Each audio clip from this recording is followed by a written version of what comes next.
And one of the major priorities of the President is to fix the flood management situation in Cebu.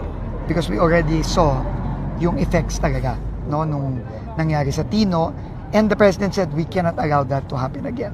So we have to take advantage na meron tayong time between now and the next rainy season in June, July to make sure that we can have solutions already on the ground in the next 6 months. So let's help na the local government to fence na downstream and then going upstream. Para we can already recover the river. That's the key now. The priority is to recover the river. That's the key.